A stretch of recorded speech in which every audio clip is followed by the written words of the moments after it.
Markis membuka pintu rumah kaca, namun terkejut melihat penampilan Atis yang tampak mewah. Ia merasa kagum dan penasaran akan makna di balik pakaian mewah itu, lalu bertanya kepada Atis mengapa ia datang. Atis menjelaskan bahwa ia datang untuk mengambil kembali uang Markis, dan tanpa ragu, ia mengaktifkan kemampuannya untuk menggunakannya pada Markis. Markis, dengan nada marah, menanyakan apakah Atis memang datang untuk mengambil uangnya, dan Atis membenarkan sambil terus menggunakan kemampuannya. Ia menyadari bahwa Markis tampak terkejut dan marah dengan ucapan serta tindakannya. Markis kemudian bertanya mengapa Atis tidak duduk untuk berbicara baik-baik, dan dengan berani menanyakan mengapa ia bertindak sedemikian rupa. Mendengar itu, para penjaga Markis mencabut pedang mereka, tetapi Atis menghentikan mereka, menyatakan bahwa Markis adalah mangsanya dan tidak ada jalan keluar. Atis menjawab bahwa ia tidak perlu bersikap sopan kepada seseorang yang telah mencuri uangnya. Markis, dengan rasa takut, bertanya apakah ia benar-benar mencuri uang Atis. Atis membalas bahwa Markis telah mencuri uang pensiun makanan yang seharusnya menjadi miliknya, dan menggunakannya untuk kepentingan pribadi. Markis, dengan marah, menyebut Atis tidak tahu terima kasih, mengingatkan bahwa ia tidak membiarkannya terlantar di jalanan dan telah membesarkannya selama ini. Sambil terus menggunakan kemampuannya, Atis melihat bahwa Markis ragu akan kondisi mentalnya, dan Markis sendiri penasaran akan kondisi mental Atis. Atis pernah berkata bahwa akan lebih baik jika dengan kemampuannya ini ia bisa membaca pikiran, seperti tokoh utama dalam novel. Maka, Atis menjelaskan kepada Markis bahwa ia menggunakan uang pensiunnya untuk membeli tambang batu dan hak atasnya. Markis, dengan marah, bertanya apa yang Atis bicarakan, mengatakan bahwa itu adalah investasi yang dilakukan Duke Paton padanya. Atis kemudian bertanya apakah Markis memberitahunya bahwa ia membelinya dengan uang Duke, dan ia melihat Markis tampak malu untuk melanjutkan percakapan ini dengan seorang anak. Atis berkata bahwa aneh, semua yang Markis beli adalah dengan uang tunjangan, namun ia tidak pernah memberikannya tunjangan apapun. Atis melihat Markis marah dan lega pada saat yang bersamaan, dan kini lebih santai, membuat Atis bertanya-tanya apakah tidak ada lagi yang perlu dikhawatirkan. Kemudian, Atis menyebut tambang batu mana. Markis berteriak, bertanya-tanya apa yang diketahui seorang anak tentang bisnis orang dewasa. Atis melihat Markis cemas, mengatakan bahwa ini aneh. Ia mendengar Markis berkata bahwa ia menggunakan nama Duke Pyratron untuk mendorong bangsawan lain berinvestasi di tambang tersebut. Markis menyatakan bahwa ini wajar, orang berinvestasi pada perusahaan besar, dan itu bukan urusan Atis. Namun, Atis bertanya mengapa Markis begitu gugup. Hal itu cukup mengejutkan Markis, dan Atis melihat Markis mulai merasa gugup dengan perkataannya. Saat itulah Atis berkata, sepertinya Anda menyembunyikan rahasia yang membuat Anda cukup takut. Markis mulai berpikir mencari alasan. Ia gemetar, mengatakan bahwa ia tidak tahu apa yang Atis bicarakan, dan tidak perlu mendengar hal ini. Tepat saat itu, kepala pelayan datang dan mengatakan sesuatu kepadanya. Mendengar apa yang dikatakan kepala pelayan, Markis mengatakan bahwa ia tidak punya waktu untuk mendengarkan omong kosongnya dan menyuruhnya pergi. Begitu Markis pergi, penjaga Markis menatap Atis dengan kebencian. Atis tetap merasa takut karena ia tidak bisa pergi, sebab jika misi ini gagal, akan berakibat serius, dan ia tidak akan dihukum. Ia memahami besarnya masalah tersebut. Kemudian, penjaga itu mengatakan bahwa ada beberapa bangsawan di sana. Atis bertanya bagaimana ia bisa mendengar hal itu, padahal ia lebih jauh darinya. Penjaga itu mengatakan ia mendengar bahwa Markis sedang menunggu tanggapan dari mereka, dan hal ini membuat Atis sangat senang karena itu sangat bagus. Jadi, ia memanggil Markis untuk pergi bersamanya, yang mungkin adalah investor tambang batu mereka. Mereka harus pergi ke ruang rapat. Di ruang rapat, para bangsawan mengatakan bahwa bukti lebih dapat diandalkan daripada kata-kata, dan mereka tidak akan menarik kembali investasi mereka.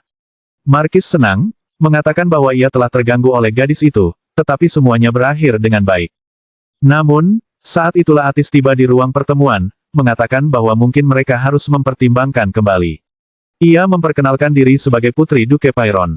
Mereka sangat terkejut karena ia sangat menggemaskan, mengingat darah bangsawan Markis. Markis berteriak, mengatakan bahwa tidak sopan bagi Atis untuk terlibat dalam percakapan orang dewasa. Namun, para bangsawan mengatakan tidak masalah, mereka penasaran bertemu dengan wanita muda dari Duke Pyratron itu.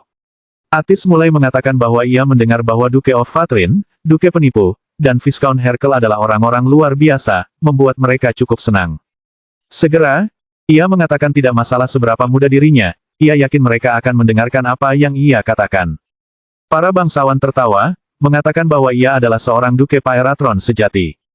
Atis melanjutkan dengan mengatakan bahwa pamannya berkata bahwa ayahnya berinvestasi di tambang batu mana miliknya, dan mengapa ia mengatakan hal seperti itu. Duke mengatakan bahwa investasi Duke Pyratron itu seperti jaminan bagi investor lain. Tambang batu mana ini mungkin tidak memiliki batu mana. Namun, ketika Duke Paton melakukan investasi, pasti akan ditemukan batu ini, keberhasilan 100%. Orang-orang percaya bahwa ini mungkin terjadi karena ini tentang sebuah keluarga yang memiliki keajaiban. Atis kemudian bertanya apa yang ayahnya katakan, yang tidak pernah melakukan investasi ini. Markis ketakutan dan berteriak bahwa ia memiliki bukti yang bertentangan. Namun Atis terus mengatakan bahwa ini aneh jika ayahnya berinvestasi, maka sudah pasti tambangnya penuh dengan batu mana. Ia bertanya apakah Markis telah menambang, karena keuntungannya tidak akan terlihat. Hal ini membuat mereka semua takut, dan Markis gugup, mengatakan itulah mengapa anak-anak tidak dapat berpartisipasi. Ia tidak tahu apapun tentang percakapan ini. Biaya penambangan sangat tinggi. Yang lain mengatakan bahwa sangat mengesankan bahwa ia telah memikirkannya meskipun begitu mudah, tetapi Markis juga benar jika tidak punya cukup uang, ia perlu mencari investor. Namun, Atis mengatakan ini aneh, jika tidak cukup uang untuk ayahnya, ayah akan memberinya yang lain. Ia juga berkata bahwa bisnis penambangan batu mana tidaklah mudah, tidak sembarang orang bisa melakukannya, dan membutuhkan persetujuan dari yang lain. Mereka setuju bahwa itu menghabiskan banyak uang, persiapan, dan penambangan itu sendiri membutuhkan tenaga profesional yang berkualitas dan peralatan mahal. Atis bangga, mengatakan apa yang ia ketahui, tetapi ayahnya bisa membayarnya, itulah mengapa mereka mengatakan ini benar dan ia benar. Saat itulah ia bertanya mengapa ayahnya akan berinvestasi sangat sedikit pada bisnis Markis. Paman ayahmu bukanlah orang yang melakukan hal-hal setengah hati, katanya. Atis mengatakan itu karena ia sangat penasaran tentang hal itu. Ia memberitahu Markis Renca bahwa tidak ada salahnya menerima investasi beberapa orang untuk menghasilkan uang dengan lebih aman. Namun, ia tidak menerima lebih banyak investasi dari ayahnya. Hal ini membuat Markis panik. Saat itulah ia mengeluarkan cek dari tasnya, mengatakan bahwa itu berarti uang yang diberikan ayahnya tidak cukup atau ia berbohong tentang investasinya. Melihat cek di tangan Atis, Markis Renca sangat terkejut. Ia berteriak memerintahkannya untuk menyerahkannya sekarang juga dan mencoba mengambilnya dari tangan Atis. Namun, saat itulah Duke mengambil cek dari tangan Atis dan melindunginya, bertanya apakah ia bisa melihatnya. Ketika ia membukanya, ia terkejut. Atis bertanya apakah pamannya tidak menerima cukup uang dari ayahnya. Duke merespons dengan mengatakan bahwa uang yang dibajak Duke Pyratron itu lebih dari cukup, membuat semua orang terkejut. Ia mengatakan apa yang ia pahami, sepertinya pamannya sudah menerima banyak uang, tetapi ia masih tidak merasa puas dengan itu. Menggunakan kemampuannya, Atis melihat bahwa Markis ingin melakukan beberapa operasi plastik agar tidak ada yang mengenalinya. Atis terus berbicara mengapa pamannya ingin investasi lebih banyak orang, dan Markis sangat marah. Atis masih berkata ia masih punya banyak hal untuk dikatakan dan bertanya apakah ia ingin membagi uang yang sudah ia menangkan karena ia adalah pria yang sangat murah hati. Marquis of the Herringbone merasakan keinginan kuat untuk mengakhiri hidup Atis. Mereka semua menjadi sangat marah pada Markis Arenca yang mengatakan bahwa ia berbohong tentang fakta bahwa Duke Paton telah berinvestasi. Jika memang benar, Marquis of the Herringbone akan punya cukup uang untuk melanjutkan tanpa mereka perlu berinvestasi. Ia bisa memonopoli keuntungan sendiri jika menghabiskan uang yang diberikan Duke. Atis mengatakan siapa yang ingat melihat banyak orang di rumah pamannya di musim semi dan musim panas tahun itu. Mereka bertanya-tanya apakah itu tangan yang bekerja untuk penambangan, dan pada saat itu ia pasti sudah mengekstrak batu mana. Tambang mungkin kosong. Itu adalah kudeta, dan Markis sangat kaget. Memikirkan Atis mengatakan itu, ia mengambil pensiun dengan tujuan menyimpannya hanya untuk dirinya sendiri dan kemudian menjual batu mana. Tetapi semua keuntungan harus dibuat secara rahasia, dan akan berada di tangannya. Syukurlah ia menyusun rencana yang akan membuat ketiganya mengalami banyak kerusakan, dan dengan cara itu Paton juga bisa dituduh sebagai kaki tangan penipuan ini. Tetapi hanya Markis Arenca yang harus disalahkan, dan saat itulah ia berteriak bahwa misteri itu telah terpecahkan. Kebenaran selalu muncul. Kemudian ia bertanya apakah ia bisa mengembalikan uang ayahnya, dan ia menyimpannya dengan marah. Segera setelah itu, ia bertanya apakah ia kebetulan ingin memberinya properti tambang batu dan hak penambangan. Ada 3 orang yang sangat marah dengan seluruh situasi ini. Markis kemudian bertanya seberapa berani Atis berpikir ia bisa melakukan sesuatu padanya. Atis menjawab bahwa ini demi kebaikan pamannya, tetapi nanti ia akan benar-benar kembali, dan pamannya sangat pintar dan mungkin berpikir buruk tentang sikap keponakan mulianya. Itu bukan permintaan yang rumit. Ia tidak meminta apapun yang sudah ia miliki, dan ia tidak seharusnya salah paham. Markis sangat marah, bertanya apakah Atis pikir ia akan baik-baik saja setelah semua ini, dan ia ingin tahu apa yang Atis inginkan. Jadi, Atis mulai mengatakan apa yang ia inginkan, batu mana yang mahal dan memiliki banyak hal, dan jika ia bisa melanjutkan. Hal ini benar-benar mengakhiri Marquis of the Herringbone. Segera setelah Atis pergi, meskipun ia memegang dokumennya, ia sangat senang, mengatakan, tidak dapatkah kamu percaya, aku kaya. Ia menerima pemberitahuan yang mengatakan bahwa misi balas dendamnya telah selesai, dan ia menerima hadiah uang tunai sebesar 3.000. Pengaruh Duke Paton meningkat, ia juga memulihkan sejumlah besar properti secara signifikan, dan ia akan mendapatkan hadiah tambahan. 3 bangsawan yang ia lihat hari ini akan selalu mengingat Atis. Atis sangat senang dengan berita itu. Kemudian, ia ketakutan karena penalti akan diterapkan lagi, dan ketiga bangsawan itu tampak berbicara kepadanya setelah ia menyebutkan namanya kepada mereka. Duke mengatakan itu bagus untuk mengetahui bahwa bangsawan memikirkan nama itu tentangnya. Lalu ia berteriak, sudah 4 tahun. Mereka mengatakan tidak pernah melihat gadis sepintar Atis, di usia seperti ini, dan berpikir bahwa Kadipaten Duke Pyratron memiliki penerus yang hebat. Yang lain mengatakan bahwa masih menjadi misteri mengapa Duke Paton memberikan cek itu kepada Marquis of Arenca jika bukan untuk investasi. Atis mengatakan itu teka-teki, tetapi ia tahu jawabannya, dan tentang hal ini ia menceritakannya kepada Duke secara rahasia, dan mengatakan itu karena ayahnya mencintaimu. Mereka senang dengan kelucuannya, dan dengan gembira ia berkata bahwa sekarang sudah tidak ada rahasia lain. Ia mengerti bagaimana Duke pasti merasa memiliki putri yang sangat menawan dan cerdas. Lalu ia bertanya apakah Duke suka kue. Ia berkata ia punya satu kue berkualitas sangat baik di rumah besar. Yang lain berkata kepada Duke of Fatrin bahwa tidak pantas menawarkan hal ini kepada seorang anak. Ia berkata itu karena Atis telah menyelamatkannya dari kerugian besar, jadi ia merasa bersyukur. Segera penjaga memanggilnya untuk pergi, tetapi Yang Mulia akan khawatir jika mereka memakan waktu terlalu lama. Lalu ia melambaikan tangan pada mereka, berkata bahwa Duke harus pergi makan kue, memanggil Markis Corel untuk pergi, dan dalam hal itu ia mengatakan ia pikir ia pernah melihatnya sebelumnya di suatu tempat, tetapi mungkin salah. Tidak mungkin itu Duke sendiri yang berbicara. Daya tahannya sekarang sungguh luar biasa, seperti benih yang bergantung pada perawatan yang diberikan, ia akan tumbuh sampai menjadi pohon yang kuat, memiliki batang yang besar, potensi, dan ingin tahu bagaimana ia akan menjadi saat ia tumbuh dewasa. Setibanya di rumah besar, pengawalnya memberitahu apa yang telah Atis lakukan di rumah Markis. Sungguh luar biasa, aku takut kau akan diganggu. Lebih menakjubkan dari saat keunggulannya telah bertahun-tahun dan membunuh beberapa monster. Hal ini membuat pengawal takut untuk tahu apa yang ayahnya lakukan saat ia masih kecil. Ia mengatakan ia yakin itu karena Atis memiliki darah Paton seperti yang ia harapkan darinya, di usianya yang baru 4 tahun ia sudah seorang jenius, dan ia memintanya untuk berhenti menangis. Ia berkata wajahnya jelek ketika ia menangis, dan kemudian ia mulai menghapus air mata Atis. Tiba-tiba Duke datang dengan sangat marah dan berkata bahwa ia tampak sangat bahagia dengan putrinya. Ia bertingkah manis dan menawan dengannya seolah-olah Atis adalah keluarga, dan hal ini membuat penjaga cukup takut. Atis bertanya kepada pengawalnya mengapa ia sangat gemetar, dan jika ia sangat ingin menyentuh pipinya. Lalu ia meraih tangan pengawal untuk membuat menyentuh pipinya. Pengawal panik dan memintanya untuk berhenti, tetapi Atis berkata itu sangat lembut dan ia adalah anak baik yang memenuhi janjinya. Melihat bagaimana ia bertindak, ia bertanya apakah ia sudah merasa tidak enak. Duke sangat marah, mengatakan bahwa ia sangat penasaran untuk mengetahui apa janji itu, dan dalam hal itu ia menangkap penjaga dan membawanya bersamanya. Atis bertanya-tanya apakah Duke penasaran dengan batas yang orang tersebut dapat menanggungnya, dan segera setelah itu ia disambut oleh kepala pelayan dan pelayan. Ini membuatnya sangat bahagia karena ia punya tempat untuk kembali, tempat dengan orang-orang yang menyambutnya. Segera setelah ia bersama ayahnya, Duke berpikir bahwa Atis itu benar-benar berbahaya. Ia punya kemampuan besar untuk mengendalikan orang lain, bahkan jika ia tidak melakukannya dengan sengaja seperti sekarang. Ia ingin membelai rambut lembut Atis, dan ia sangat gugup karena itu, dan ia menahan diri untuk melakukan hal ini dan ingin meninju tembok. Asistennya melihat bagaimana Duke bertindak, bertanya apa yang terjadi, dan Duke menjawab bahwa ada sesuatu yang salah. Asisten yang ketakutan bertanya apakah itu karena makanan. Duke mengatakan bukan, ia merasa puas hanya dengan melihat putrinya.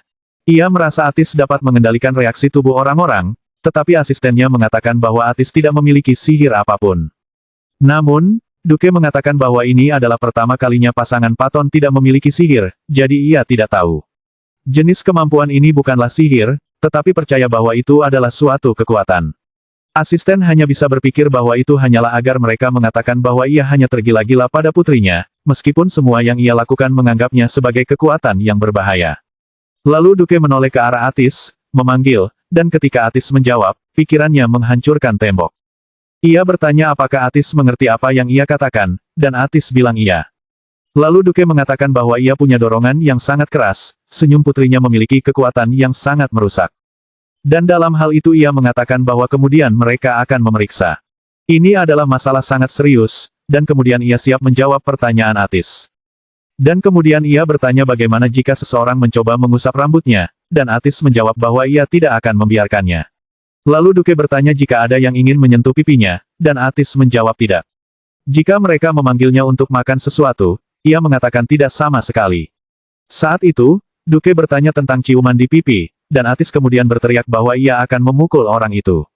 Asisten melihat bagaimana mereka bertindak, ia tidak bisa mengerti apapun. Duke melanjutkan dengan pertanyaan, dan bertanya apakah ada yang ingin memeluknya, dan Atis menjawab bahwa ia akan berteriak, penculik. Petik 2 titik. Dan Duke sangat senang, berbicara seperti yang diharapkan, ia cerdas seperti dirinya. Tetapi Duke berpikir, ia mengatakan, omong-omong, ini sepertinya sedikit tentang itu. Ia berpikir bagaimana ia seharusnya bertindak pasti ketika seseorang akan menyentuh. Dalam imajinasinya, ia berkata, sekarang kamu ingin tanganmu terlepas terbang. Ia pikir akan lebih baik jika ia juga mengatakan sesuatu seperti itu tentangnya. Membayangkan Ana mengatakan bahwa ia tidak boleh menggunakannya hanya kata-kata dan frasa yang indah. Duke terus berpikir bagaimana Atis bisa bertindak. Ia mengatakan bahwa putrinya bisa mengatakan sesuatu seperti, aku tidak akan memotong pergelangan tanganmu, segera aku berikan satu peringatan lembut padamu. Dan ia bertanya-tanya apakah ini bukan kalimat yang indah. Dan segera ia menyentuh putrinya, tetapi ia berteriak, tidak. Membuat Duke ketakutan. Lalu ia berteriak lagi bahwa ia tidak mau dan menunjuk padanya, ia berteriak, penculik. Dan tiba-tiba Duke mulai gemetar gugup, dan asistennya hanya bisa melihat bagaimana ia membuat Duke gemetar. Saat itu, ia mencoba menyentuhnya lagi, lalu ia menepuk tangannya sambil berkata, benar-benar tidak. Dan Duke tidak dapat menahannya lagi, dan Atis bertanya apakah ia melakukannya dengan baik. Duke berkata rasanya seperti Atis sedang menggali pisau di dadanya, dan asistennya mengatakan ya, ia berdarah. Di tengah malam, satu orang itu mengalami pendarahan hebat, dan kemudian menunjukkan beberapa orang lain dalam situasi yang sama dan dalam situasi terburuknya.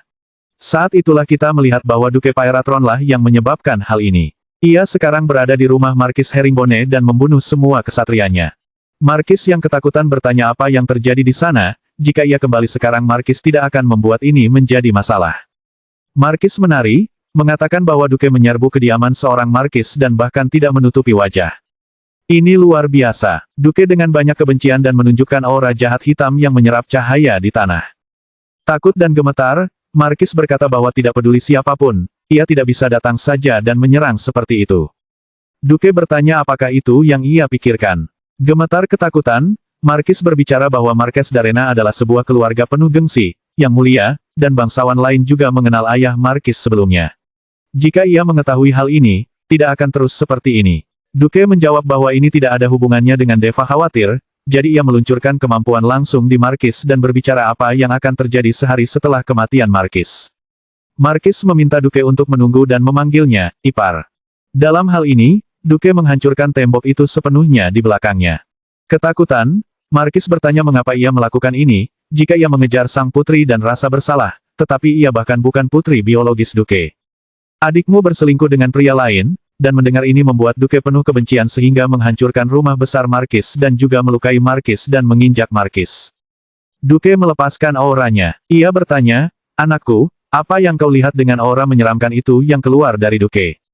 Dan ia mencapai Markis. Markis dalam panik, mengatakan bahwa ia sangat menyesal dan meminta bantuan, jadi bertanya-tanya apakah ia akan segera mati. Duke menyerangnya dan mengatakan ia memiliki pesan dari mantan Markis d'Arena. Markis hanya bisa berpikir bahwa ia masih hidup. Ia panik, mengatakan bahwa lehernya masih ada. Ia mengira Duke telah memotong tenggorokannya, tetapi pada akhirnya, saudara iparmu diselamatkan karena mereka adalah keluarga. Dan itu membuat Markis sangat bahagia, dan ketika ia pergi mencoba berbicara, ia diganggu oleh Duke yang terus menyampaikan pesannya. Dan pesan tersebut mengatakan bahwa nama Renka adalah sia-sia baginya dan gelar Markis bahkan lebih lagi. Dalam hal ini, Duke menunjukkan cincin yang ia ambil dari Markis, yang membuatnya cukup takut. Ia bertanya pada dirinya sendiri karena ia punya cincin itu yang membuktikan kepemimpinan Darena.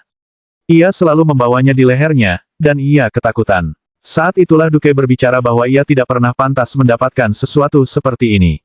Dan Markis berpikir jika ia tidak bisa mengambil cincinnya, ini berarti gelar Markuisnya akan dicabut, dan tentu saja, itu juga nama Renka. Dan ia bertanya apakah ia kehilangan semua ini. Mungkin ia tidak ingin mempercayainya. Saat itu ia mulai berteriak putus asa mengatakan sudah selesai. Kembali ke kediaman Paton, semua orang sedang berbicara tentang Markis Renca, dan Atis ingin tahu apa yang terjadi pada Nancy. Nancy mengatakan bahwa ia kehilangan gelar dan menjadi orang biasa. Atis bertanya apakah ada pengikut Markis yang memberontak. Namun Nancy mengatakan itu tidak benar, bahwa Markis Darren lebih seperti administrator sementara daripada Markis sebelumnya. Markis menyerahkan sementara hak miliknya. Sudah ada banyak properti atau rahasia yang Markis tidak dapat akses, mungkin karena itulah sebabnya ia memulai bisnis untuk mendapatkan lebih banyak pengakuan, tetapi berhasil menjadi penipu. Dan saat ini ia sedang dalam proses perceraian dengan istrinya. Dalam hal itu, Atis ingin tahu apa yang terjadi pada Claire ketika mereka menyelesaikan proses perceraian. Nancy mengatakan bahwa ibunya mencoba mengajaknya, namun Claire tidak mau. Ia berteriak sambil berkata jika ia mengikuti ibunya, ia akan menjadi seorang Viscountess sederhana. Ia lebih suka tinggal di sini, jatuh, sepupumu akan menjadi seorang Duchess, dan aku hanya seorang Countess, aku tidak bisa terima ini, aku akan tetap di sana bersama Marquisate yang jatuh adalah apa yang ia inginkan. Nancy hanya mengatakan bahwa dengan kata lain, jika ia pergi bersama ibunya, ia akan mendapat gelar Viscountess, tetapi ia tidak menyukai ide ini. Dalam hal itu, Atis mengatakan bahwa Nancy tahu, ia mengatakan banyak tentang koneksi pelayan tidak terbatas, tetapi ia tidak khawatir karena ia tidak akan pernah mengatakan sepatah kata pun tentang dirinya atau tentang Duke. Anna berteriak untuk menghentikan Nancy bermain dengan Atis dan membantunya dengan tasnya. Atis senang melihat semua orang tampaknya sedang sibuk merapikan koper. Dalam seminggu ia akan pergi ke ibu kota dan masuk ke properti Duke Pyratron. Ia berpikir para bangsawan menyukai ibu kota, tetapi ayahnya berkata bahwa ia akan pergi setelah menyelesaikan pekerjaan di sana. Seperti yang dikatakan Duke, menyelesaikan pekerjaannya di ibu kota adalah bahwa mereka akan segera pergi ke kadipatennya. Tetapi yang lain mengatakan bahwa pahlawan perang itu tidak bisa melewatkan upacara peringatan. Lalu ia mengatakan ia hanya akan menonton upacara kemenangan dan kemudian mereka akan pergi. Atis mendengar dari Nancy bahwa Kadipaten Paton, yang mustahil, berada di utara, Kadipaten Standar Utara Rovan. Dan dalam hal itu, ia mulai menerima pemberitahuan, tetapi ia mencoba mengabaikan mereka semua, dan melihat bahwa ia tidak bisa melakukannya, ia pergi untuk melihat apa itu. Karena ia dalam suasana hati yang baik, ia melihat nama lengkapnya, Atis El Paton. Ia memenangkan hadiah tambahan, yang merupakan sebagian dari keberuntungan yang ia dapatkan. Ia senang melihat statistiknya, karena jika ada sesuatu seperti itu, ia harus sudah lama diberitahu. Pesannya mengatakan bahwa ia dengan bangga memeras, bertanya apakah ia tidak ingin pekerjaannya. Ia mengatakan bahwa menjadi pewaris beberapa properti ayahnya sudah cukup untuk tidak memberitahunya apapun, maka ia tidak akan melakukannya. Apakah ia ingin melakukannya tepat setelah ia terkejut melihat tidak ada syarat untuk penalti misinya. Misi ini disebut, keberuntungan saya tidak pernah berhenti, dan syaratnya adalah duduk dalam bantalan uang dengan bisnis batu mana, dengan hadiah uang tunai sebesar 10.000. Tapi ia mengatakan ia tidak ingin bekerja, tetapi ia juga sudah meninggalkan banyak komentar sebelumnya pada karya lain yang mengatakan bahwa protagonisnya adalah ratu dan ia harus melihat sampai dadanya runtuh. Ia membuat komentar ini sebelum pergi ke dunia ini, tetapi jangan berpikir ia bisa begitu saja menolak begitu banyak uang. Dan dalam hal itu, ia menerima misi tersebut. Kemudian ia melihat bahwa ia memiliki dua misi sedang berlangsung, yang pertama disebut, jejak pembaca yang baik, dan yang kedua menyebut, keberuntungan saya tidak pernah. Ia bertanya mengapa misi pertama tidak selesai, dan kemudian ia melihat alasannya tidak selesai karena ia menggunakan kemampuan untuk menyewa Novio sebagai gantinya uang. Dalam hal ini, sistem menerapkan standar yang disesuaikan. Ia mengatakan bahwa itu adalah tanggung jawabnya untuk membaca kontrak dengan hati-hati. Dan ia mulai berteriak tentang standar yang adil ini datang dari iblis. Dan Nancy dan Anna bertanya-tanya apa itu iblis. Dan untuk menyamarkannya, ia mulai berbicara dengan boneka hamster mewahnya. Mereka senang mengetahui bahwa ia menyukai hadiah yang mereka berikan padanya. Mereka bilang ia berbeda dari Tuan Muda. Setelah mendengar tentang Tuan Muda, ia mengatakan bahwa sekarang ia berhenti untuk berpikir bahwa iblis menjanjikan saudara laki-laki cantik di luar. Ayahnya benar-benar tampan, dan saudara-saudarinya di dunia ini juga merupakan tunas asli dari utara yang mirip ayahnya, dan itu pasti akan tumbuh dengan cara yang menarik. Karena ia menoleh ke Ana dan Nancy, ia ingin menanyakan sesuatu kepada mereka, dan bertanya seperti apa saudara-saudaranya. Tapi mereka tidak menjawab, dan Atis bertanya-tanya tindakan apa sajakah itu. Rupanya iblis telah menipu dirinya lagi. Di Kadipaten Paton di utara, kepala pelayan kastil utara sedang menunggu Duke Pyron, dan mengenakan seragam yang luar biasa untuk menerima, juga menyiapkan kantor agar Duke dapat beristirahat dengan tenang, termasuk suasana gelap yang cocok untuk Duke. Segera salah satu karyawan bertanya apakah itu tidak terlalu mengerikan melihat semuanya begitu gelap terjadi. Kepala pelayan bertanya apakah itu untuk Duke, tetapi karyawan itu sudah merujuk pada Senorita bahwa Duke akan kembali karena orang-orang terus mengirim undangan. Tapi kepala pelayan bertanya apakah orang Duke Pyratron percaya pada omong kosong ini. Dan pada saat itu ia berteriak mengatakan bahwa seharusnya tidak ada gangguan dalam penyambutan keunggulan Anda. Di dalam kereta, Atis berpikir sebelum mengenakan pakaian ini, apakah terlihat bagus. Sebelum Ana mengenakan pakaian itu karena akan dingin, dan ia masih mencoba memberitahu untuk menaruh selimut, tetapi ia berlari sambil berkata bahwa ayahnya sedang menunggunya, dan kembali ke kereta. Ia sekarang merasa sangat panas. Duke bertanya, apa-apaan ini? Ini pakaian katun. Ia membalas, mengatakan bahwa pembantu mengatakan ia harus membungkus dirinya sendiri karena ia kedinginan, tetapi ia bilang itu sebenarnya sudah panas sejak setengah.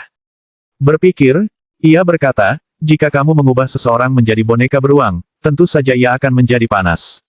Dan Duke bertanya mengapa ia menggunakannya. Atis menjawab bahwa itu karena mereka semua terlihat khawatir padanya. Atis berpikir, jujur saja, aku senang dulu iri pada anak-anak yang mengeluh bahwa ibu memaksa mereka memakai pakaian. Itu karena itulah yang ia katakan, ia tidak akan melepasnya. Duke mengatakan ia mengerti dan mengatakan bahwa itu membosankan dan tidak berguna, tetapi untuk beberapa alasan ia membiarkan ini berlalu adalah karena perasaan aneh. Tetapi Atis berpikir, itu membantu. Itu adalah obat untuk bekas luka.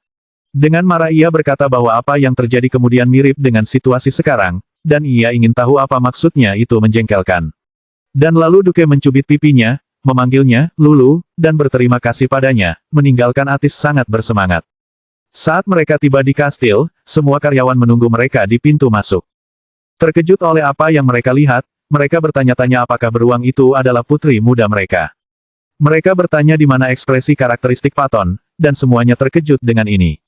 Segera Atis bersin, dan Duke bertanya apakah ia baik-baik saja. Dan para karyawan gemetar. Dengan ekspresi dingin Duke, siapapun bisa mati hanya dengan sekali melihatnya. Tiba-tiba pembantu datang panik karena Atis bersin, dan mereka mulai mengatakan bahwa ini adalah darurat, mereka ingin membawanya masuk dan membawakan selimut. Karyawan kastil utara lainnya tidak mengerti apapun, mereka bertanya apa semua kebisingan itu, dan apakah mereka harus bunuh diri bersama. Segera setelah Duke menggendong Atis, dan melihat hal ini, para karyawan tidak percaya bahwa Duke menggendong seorang gadis. Tetapi Atis menjerit, penculik, kepada Duke, dan ia menyuruhnya untuk berhenti, dan ia setuju. Memasuki rumah besar, Duke mengatakan pada Atis bahwa ia tidak bisa berhenti ketika seseorang mencoba menangkap. Dan melihat pemandangan ini, para karyawan pun terkejut melihat bahwa tuan mereka berubah. Dan segera setelah Duke mempersembahkan saudara laki-lakinya kepadanya, dan ia berpikir bahwa mereka benar-benar menakjubkan. Mereka adalah Aris, putra kedua Paton, dan Aeon, putra ketiga Paton. Ia meminta maaf, ia mengutuk dunia ini dan menganggapnya tidak bernilai apapun, tetapi dunia kesejahteraan seperti ini pasti layak mendapat 10 poin. Dan dalam hal ini, ia bersiap memberikan kesan yang baik kepada mereka. Dan dalam hal itu, ia menyapa saudara-saudaranya. Ketika saudaranya Iekson berbicara, ia hanya bertanya apakah ia benar-benar mengenal Atis, dan jika ia senang dengan penampilan adik perempuan yang naif. Tetapi di luar ia memerintahkan senyum polos untuk memberikan citra yang baik, tetapi ia menunjukkan senyum ironis dan memanggilnya orang lemah, yang membuat Atis kaget. Saat itu ia berbalik untuk pergi sambil mengatakan bahwa pertemuan telah selesai, dan ia akan datang sekarang, dan berbalik padanya lagi. Ia melepaskan auranya, mengatakan akan lebih baik jika Atis berhati-hati karena yang lemah mudah mati. Saat itu ia berteriak mengatakan bahwa ia menarik kembali siapa yang bilang dunia ini pantas mendapat 10 poin. Segera setelah saudaranya Aris pergi untuk berbicara dengannya, ia berkata bahwa ia melakukan pekerjaan yang baik datang dari jauh, tetapi ia sudah tidak tahu lagi bagaimana harus menanggapinya. Saat melihatnya dengan gemetar, ia memegang tangannya dan berbicara, pasti dingin karena ibu kotanya lebih panas dari Kadipaten. Tetapi ia berbicara, itu bagus, ia memakai pakaian yang sangat bagus. Ia berkata tangannya sangat dingin dan ia tidak bisa. Jadi Atis melihat bagaimana Aris bertindak dengannya, ia mulai meneteskan air mata dari kebahagiaan mengatakan bahwa akhirnya, dan itulah mengapa ia berterima kasih pada iblis. Atis sangat senang telah mencapai mandi di sumber air panas, dan setelah ia memakai pakaiannya, ia pergi menemui saudara laki-lakinya. Ia sangat senang melihat adik keduanya, Aris. Dialah yang dengan ramah menyambutnya.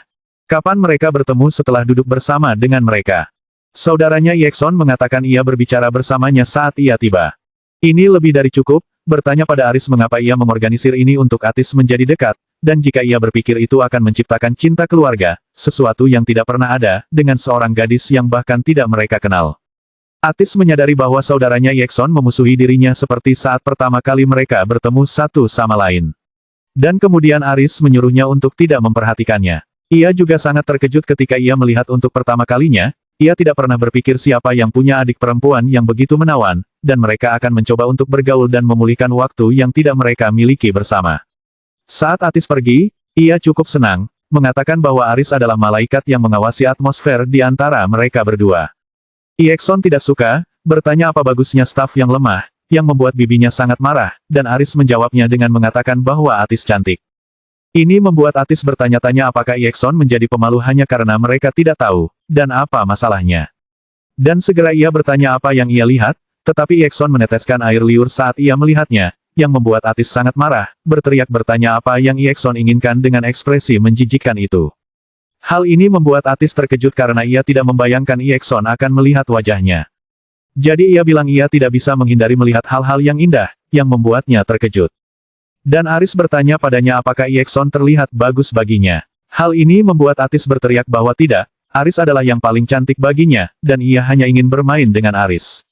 Dan ia mengatakan bahwa ia pikir ia lebih menyukai Yekson, dan ia berkata Aris tidak jauh lebih baik, ia saudara laki-lakinya satu-satunya, dan yang tersisa adalah Yekson sangat marah dan tidak tahan lagi. Ia mulai memimpin kekuatannya mengatakan bahwa sepertinya mereka berdua kalah benar sekali. Dan di situ muncul sebuah pesan ke Atis yang menginformasikan bahwa seseorang berani mengejeknya dan itu tidak dapat diterima.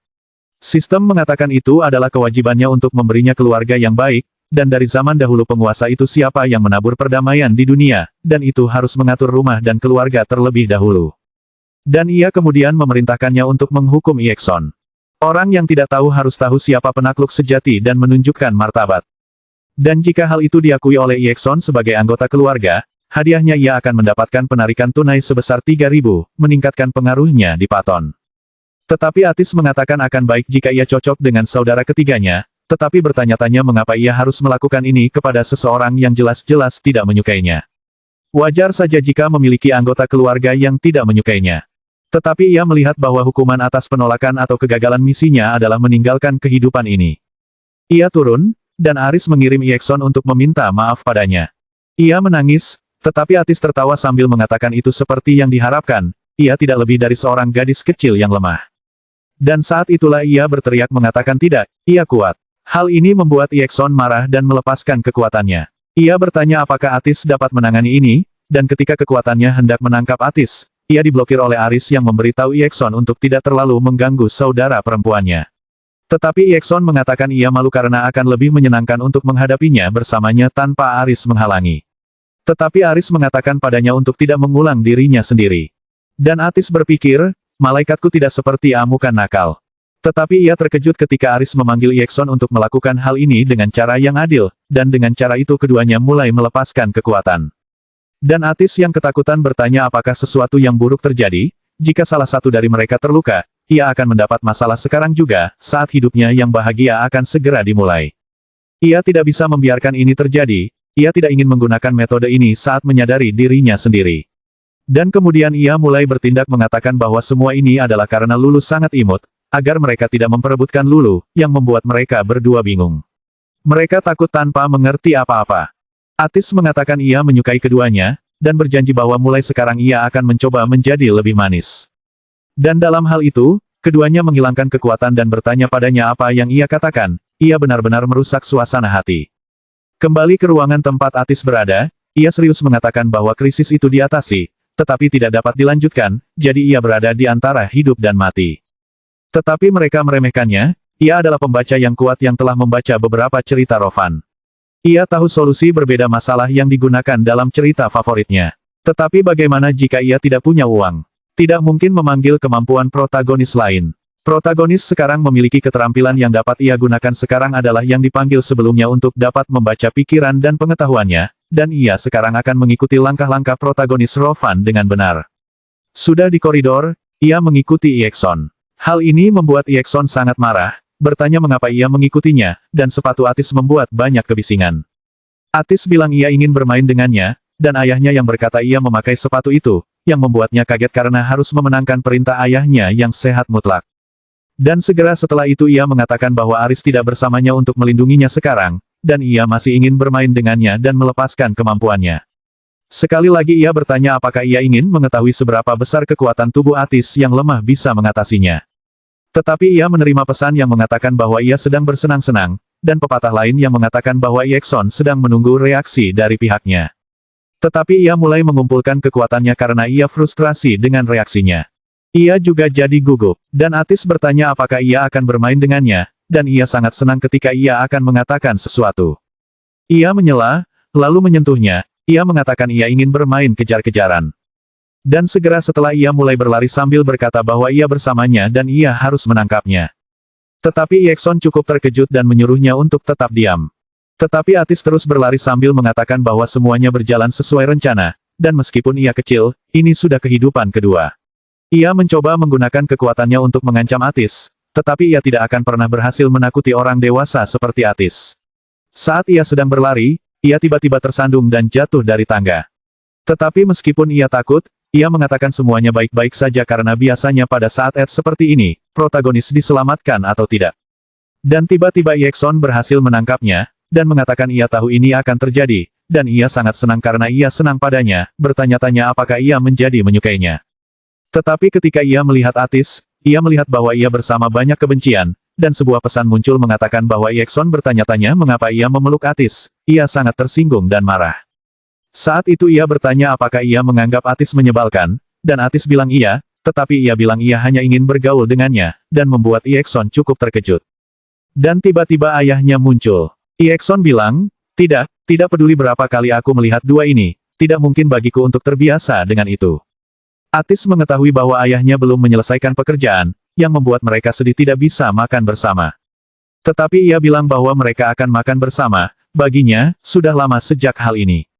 Hal ini membuat Iekson terkejut mengatakan bahwa akhirnya stres mencapai pendengarannya, dan segera ia takut ketika ayahnya bertanya pada Atis jika ia sedang bersenang-senang dengan Iekson, dan berharap ia belum memberitahunya.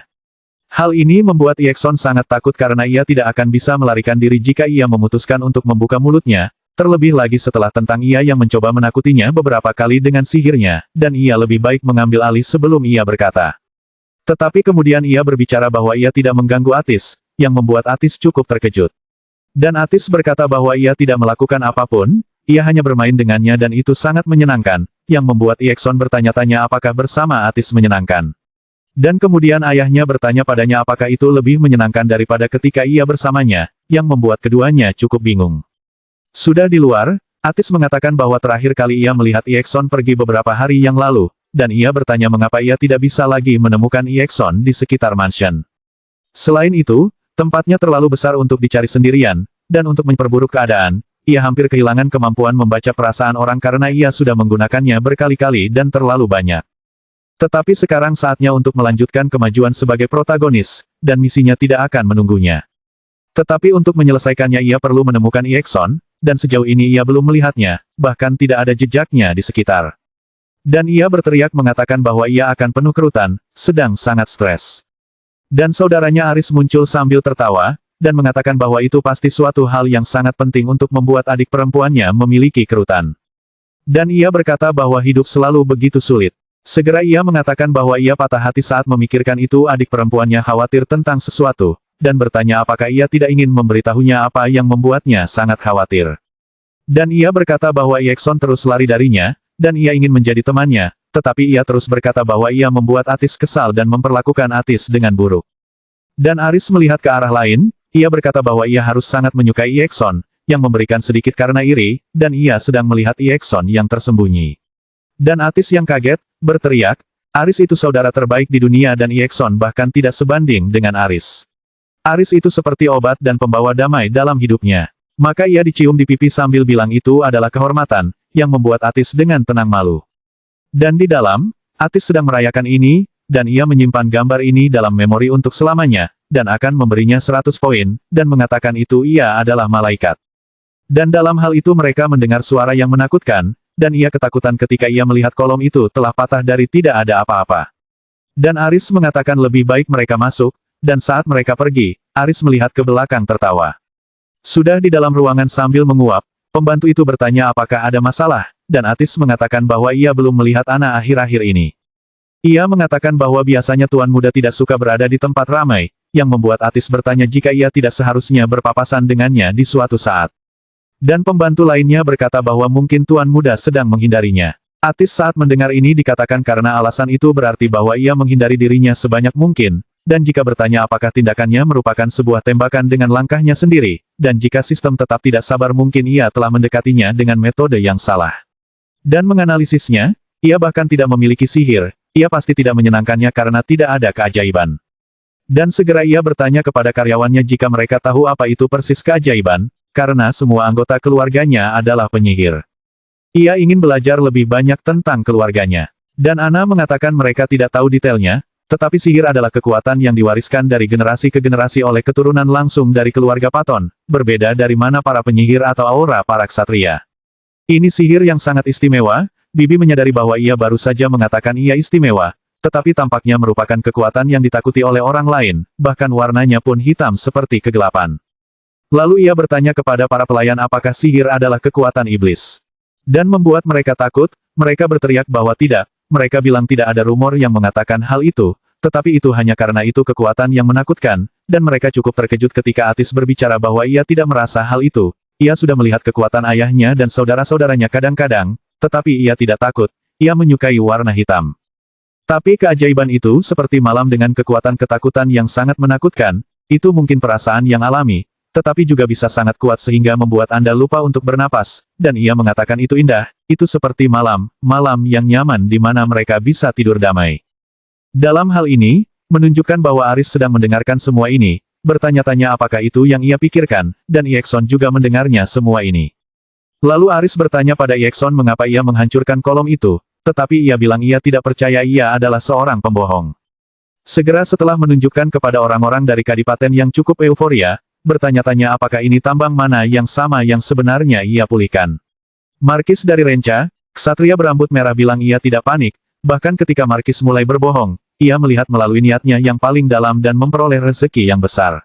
Ia melakukan segalanya dengan sempurna, dan ia adalah Viscount dari seorang bangsawan yang melihat secara pribadi perbuatan Atis. Dan Atis bertanya-tanya mengapa ia harus selalu tetap berada dalam situasi ini, perlu melanjutkan misi bisnis batu manas. Lalu ia bertanya ayahnya jika ia bisa mengurus tambang itu. Pamanmu mewariskannya kepadamu, dan membuat orang-orang panik mengatakan bahwa ia masih muda, ini berbeda dengan tuan muda yang belum diterima keuangannya, tetapi ayahnya bilang tidak penting jika ia meledakkan tambang itu, seluruh ayahnya punya banyak uang. Pria berkacamata mengatakan bahwa wanita muda itu masih kurang pengalaman dan belajar bagaimana mengelola sesuatu yang begitu besar, jadi itu bisa menjadi keputusan prematur. Dan yang berambut ungu mengatakan itu benar, dan itu untuk menyenangkan Duke untuk mempertimbangkan kembali.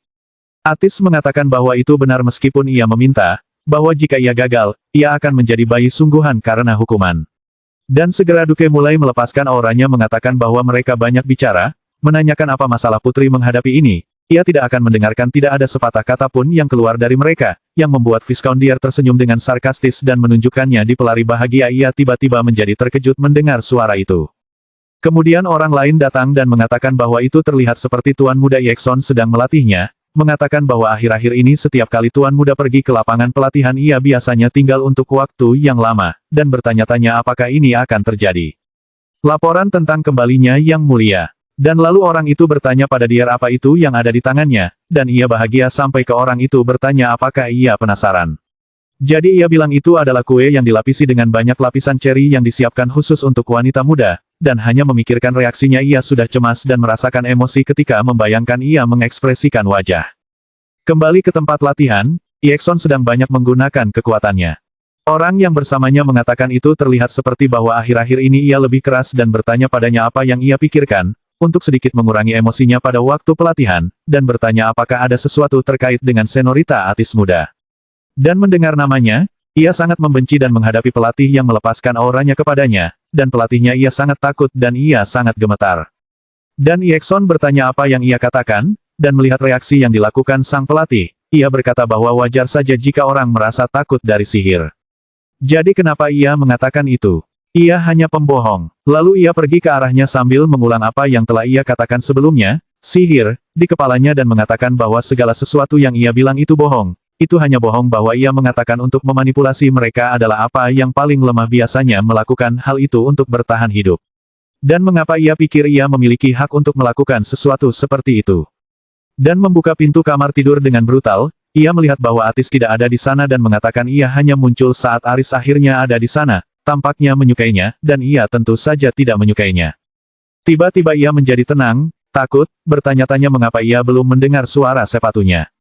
Saat itu ia mulai berlari dengan putus asa mencarinya, tetapi ia tidak ditemukan dimanapun. Dan ketika Iekson tiba di luar, ia melihat beberapa tanda sepatu di lantai dan satu kaki bertengger dan mengatakan itulah yang terjadi pada yang lebih lemah adalah mereka yang memiliki tubuh terkuat, rapuh, tidak bisa menghindarinya. Ia selalu berpikir seperti ini, dan bertanya-tanya mengapa siapa yang merasakan hal ini. Dengan mengambil bertengger, ia bilang ia harus menemukannya, dan mulai menggunakan kekuatan untuk melacaknya. Dan dalam hal itu ia mulai mencarinya, dan segera ia menemukan dirinya diculik, dan ia dengan cepat mencapai mereka, dan dengan banyak kebencian ia melepaskan kekuatannya pada orang yang menculik Atis, dan bertanya dari mana orang-orang itu berasal.